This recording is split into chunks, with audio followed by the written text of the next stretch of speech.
ቆንጆ የታኮ ሳንዱች ይዤ መጥቻለሁኝ። የቲክቶክ ቤተሰቦቼ ከነሶሱም ነው ይዤ መጣሁት። አሰላሙ አለይኩም ወራህመቱላሂ ወበረካቱ። ሁላችሁንም ሰላም ብያለሁ የቲክቶክ ቤተሰቦቼ። ይሄን የመሰለ ሶስ አሰራር ከዚህ በፊት ብዙ ጊዜ ጽፋችሁልኛል። እንዴት ነው የሰራሽው? አሁን እስከ መጨረሻ እዩት ሶሱን እንዴት እንደሰራሁት እና ይሄንን ዳቦ የታኮ ዳቦ እንዴትስ እንደሰራሁት። በጣም ቀላል ነው፣ በነገራችን ላይ የመጨረሻ ቀላል ነው፣ ግን ይጣፍጣል። ትወዱታላችሁ ብዬ አስባለሁኝ። ቀላል ነው አሰራሩ፣ ግብአቱ በጣም ቀላል ነው።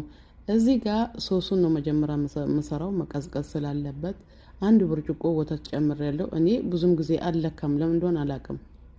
እዚህ ጋር አንድ ማንኪያ ከግማሽ የበቆሎ ዱቄት ጨምሬያለሁ፣ ወይንም ነሻ። እዚህ ጋር ከለር ፉድ እሱን ዱቄቱን ነው የጨመርኩት፣ ወይንም ዛፈራን፣ የተፈጨ ዛፈራን በአረብኛ ማለት ነው።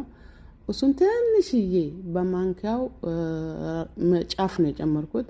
ቆንጆ በርበሬ ትንሽ፣ ፓብሪካ ትንሽ፣ እንደገና እዚህ ጋር ጦሽኝ ነው በደንብ አድርጌ አሽቼዋለሁ። እዚህ ጋር ደግሞ በሶ ብላ ነው፣ እሱንም ትንሽ ጨመርኩኝ በደንብ አሽቼ። ጨው ጨመርኩኝ። ከዛን በደንብ አዋህደዋለሁኝ። በቀዝቃዛ እያለ በደንብ አዋህደዋለሁ። የበቆሎ ዱቄት የመጓጓል ባህሪ ስላለው እሳት ሳለው ክስ በደንብ አድርጌ ማዋሃድ አለብኝ። ይሄው በዚህ መልኩ በደንብ አድርጌ እንዲንተከተክ አድርገዋለሁ፣ ምንም ሳልጨምርበት በፊት ማለት ነው። አሁን አንድ ማንኪያ የሚሆን ከርደል ጨምሬያለሁኝ ማለት ነው።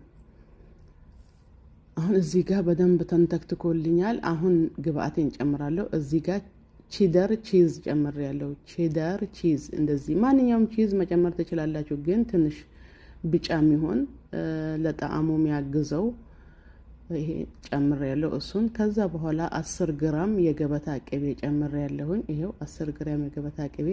ከዛን ካቻብ ጨምሬያለሁ። ካቻብ 2 የሾርባ ማንኪያ። ከዛም እንዳስፈላጊነቱ እንደ ቤታችሁ ቅመም፣ እንደ ቤታችሁ ፍላጎት፣ እንደ ራሳችሁ አሰራር ደግሞ መስራት ትችላላችሁ። እኔ እንደ ራሴ ነው የሰራሁት። ቤተሰቡ እንደሚፈልገው፣ ተመጋቢው እንደሚፈልገው ነው የሰራሁት። ይሄው በደንብ መንተክተክ የለበትም። እዚህ ጋር ቺዙንና የገበታ ቅቤውን ከጨመርን በኋላ በደንብ መንተክተክ የለበትም። በራሱ እንፋሎት ይቀዘቅዝ እንትን ይላል፣ ይቀልጣል። ከዛን እዚህ ጋር በእቃ ገለብጥና የጓጓለ የለውም፣ ምንም ነገር የለውም። ካለው ደግሞ በከላጥ በመፍጫ ፍጩት። ከሌለው በእቃ ገልብጫችሁ ፍሪጅ ውስጥ አስገቡት። እዚህ ጋር ሊጤን ላቦካ ነው እንደተለመደው ሶስቱ